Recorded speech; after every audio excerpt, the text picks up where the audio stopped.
କହିଲେ ଗଜର ଆର୍ଥ ଶିକାର ପ୍ରଭୁଙ୍କୁ ଏତେ ବ୍ୟସ୍ତ କରିଦେଲା ପର୍ଯ୍ୟନ୍ତ କହିଲେ ରତ୍ନ ରତ୍ନ ପଲଙ୍କ ଉପରେ ଶୋଇଥିଲେ ପ୍ରଭୁ।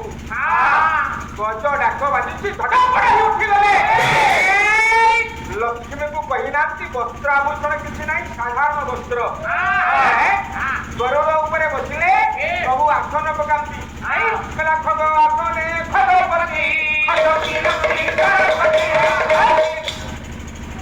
ଆସନ ନାହିଁ, ବସ୍ତ୍ରଭୂଷଣ କିଛି ନାହିଁ।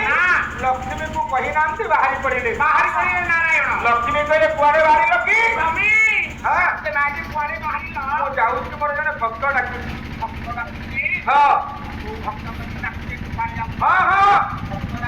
ସେ ମଣିଷ ନୁହଁ, ଦେବତା ନୁହଁ, ରାକ୍ଷସ ନୁହଁ, ଯୋଉଟା ପଶୁ। ତମେ ଯିବ କି? ଲକ୍ଷ୍ମୀ ନାରାୟଣଙ୍କ ସାଙ୍ଗରେ ନେଇ ପହଞ୍ଚିଗଲେ ଗଣ୍ଡୁକୀ ନଦୀ କୂଳରେ। କୁମ୍ଭୀର କବଳରେ ଗଜ ଚକ୍ର ବେଶୀ କୁମ୍ଭୀରକୁ ବିନାଶ କରି ଗଜକୁ ଧାର କଲେ। ଗଜ ହେଲା ଆରତୀ ଭକ୍ତ। ଅର୍ଥାର୍ଥୀ ଅର୍ଥ କହିଲେ କଣ ବୁଝୁଛୁ? ଟଙ୍କା ଖାଲି ଟଙ୍କା। ଧନ ଅର୍ଥ କହିଲେ ରାଜ୍ୟ, ଅର୍ଥ କହିଲେ ରାଜ ସିଂହାସନ, ଅର୍ଥ କହିଲେ ନିଜ ସ୍ତ୍ରୀ, ଅର୍ଥ କହିଲେ ଧନ। ସେମାନେ ସବୁ ଯାହା ମାଗିଛନ୍ତି ସେମାନେ ସବୁ ପାଇଛନ୍ତି। ସେମାନଙ୍କ ଭିତରେ କିଏ? ନା ସୁଦାମା। ଧନ ଭୀଷଣ ରାଜ୍ୟ, ସୁଗ୍ରୀବ ରାଜ ସିଂହାସନ, ସେମାନେ ସମସ୍ତେ ପାଇଛନ୍ତି। ସେମାନେ ଅଭିକାଙ୍କର ମଞ୍ଚ କହିଲେ ମତେ ପ୍ରଶ୍ନ କରି ନିଏ ଦେବତା, ମତେ ପ୍ରଶ୍ନ କରି ନିଏ ଦେବତା,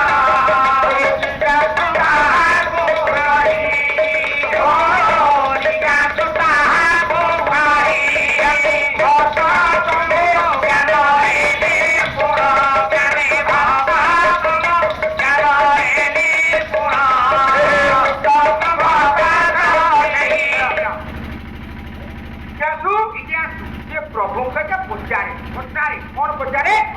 ନିଜ ସ୍ତ୍ରୀ କଥା, ନିଜ ପିଲା ଛୁଆ କଥା, ଧନ କଥା, ବ୍ୟବସାୟ କଥା, ଆଇ କଥା। ପ୍ରଭୁଙ୍କୁ ପଚାରେ ପ୍ରଭୁ ମୁଁ କେମିତି ଉଦ୍ଧାର ହେବି? ଆପଣ କୋଉଠି ରହୁଛନ୍ତି? ଆପଣ କାହାକୁ ଉଦ୍ଧାର କରିଛନ୍ତି? ଏଇ କଥା ସେ ପ୍ରଭୁଙ୍କୁ ପଚାରିକି ବୁଝେ।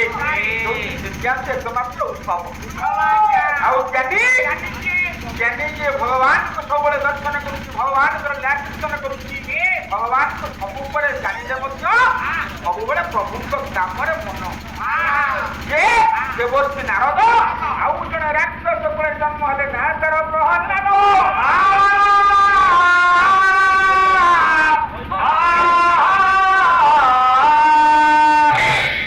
ସେଇ ଅନନ୍ତ କୋଟି ବ୍ରହ୍ମାଣ୍ଡର ନାୟକ ମହାପ୍ରଭୁ ଲକ୍ଷ୍ମୀ ନାରାୟଣ ଅନୁଷ୍ଠାନରେ ବିଦ୍ୟମାନ କରିଛନ୍ତି।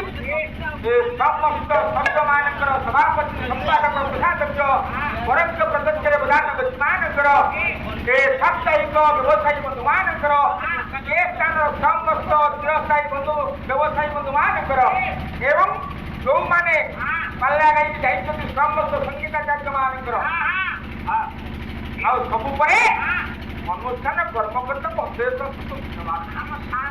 ଆଉ ମୋର ଶ୍ରୋତା ମଣ୍ଡଳୀ ଯୋଉମାନେ ମୋର ଆଶୀର୍ବାଦ ଦାତା, ଆରେ ମୁଁ ତ ସମସ୍ତଙ୍କ ପାଖରେ